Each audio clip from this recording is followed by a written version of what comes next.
Allô les passionnés! Donc la première vidéo, la première série de vidéos va être sur les Brush on Gel. Donc le kit de départ pour les Brush on Gel se détaille à 91,43 pour le prix public et 73,25 pour le prix technicienne. À l'intérieur du kit, vous allez retrouver les 4 produits ici, c'est-à-dire la base, le shaper, le builder et le top coat. Vous avez également un bloc jaune, un bloc blanc et des chablons. Mais avant de commencer à travailler sur nos produits, on va revenir à la base et on va faire une préparation de l'ongle. Donc, ici, pour les besoins de la cause, j'ai enlevé des ongles. Donc, on va commencer toujours par venir repousser les cuticules. Donc, on prend un outil comme celui-ci. Ça pourrait être un outil comme celui-là, qui est un peu moins dispendieux. Ça ici, ça va se retrouver au détail à 2,95 $. Sinon, pour plus petit budget, vous pouvez utiliser simplement un bois d'oranger qui va venir faire le travail aussi de venir pouvoir pousser les cuticules. Donc, on commence toujours de cette façon-là. Oui, vous pouvez utiliser une Dremel si vous le désirez. Il y en a qui préfèrent cette façon-là aussi. Je préfère être plus sécuritaire parce que je suis un peu gaffeuse côté avec la Dremel. Donc, on pousse les cuticules, on nettoie.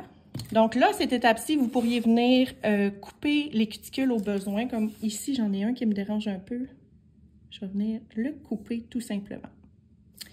Par la suite, on va venir enlever la brillance avec un bloc jaune. Donc, on va venir poncer notre ongle. Le plus important, c'est d'y aller dans les deux sens. Donc, dans le sens du stri naturel de l'ongle, comme ça ici, et de l'autre côté. Là, on ne veut pas venir limer l'ongle naturel, OK? L'ongle naturel, c'est composé de plusieurs couches de kératine. Si toutefois, vous venez trop limer, c'est-à-dire avec une lime un peu, avec un grain qui serait 180-180, là, si vous y allez avec une lime comme ça ici, là, faites attention parce que trop de coups au même endroit, là, vous venez amincir l'ongle naturel. C'est la raison pour laquelle des fois vous enlevez vos recouvrements puis vous trouvez que vos ongles sont plus minces ou plus mous, là. Donc, c'est important de faire attention avec ça. Ensuite, on va venir enlever la poussière qui est une cause de décollement. Donc, vous pouvez utiliser une houppette, tout simplement, ou une petite brosse comme ça. Là, il faut prendre en considération que ça, c'est comme un pinceau à maquillage. Ça se nettoie.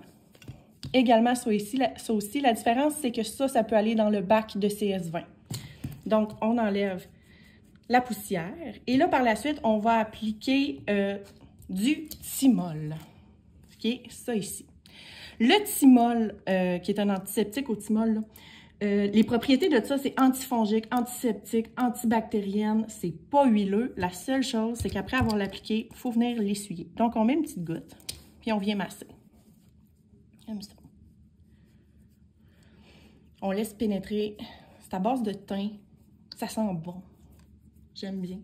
Moi, je prends un Scott Towel, mais vous pouvez utiliser un coton sans charpie. C'est même préférable là, pour ne pas laisser de petits moumous sur votre ongle. Donc, une fois ça fait, on va venir appliquer notre contrôle pH. Moi, ici, j'ai la ligne Pro, mais si vous avez un de ces modèles-là, c'est toute la même chose. C'est vraiment un contrôle pH. Pourquoi j'applique pas de l'alcool 99%? Ça assèche. Ce qu'on veut, c'est venir contrôler le sébum et non venir assécher notre ongle. Donc, on le met sur notre ongle et tout de suite, ça vient rentrer. On en met une deuxième fois. Là, si vous faites vos ongles vous-même, vous allez vous rendre compte que ça part vite, ça s'évapore vite. Donc, c'est important de faire une main, toute la préparation, tout le thymol, tout le contrôle pH. On fait notre pause, puis ensuite, on va de l'autre côté pour être sûr que le contrôle pH soit encore actif quand on va venir faire notre pause. Donc, une fois ça appliqué, on va déjà être prêt à commencer à appliquer notre base pour notre pose directement sur notre ongle naturel. Donc, pour aujourd'hui, c'est tout. Si vous avez des questions, n'hésitez pas à les poser en commentaire. Sinon, on se voit dans la prochaine vidéo où je vais vous montrer comment appliquer le produit sur un ongle naturel.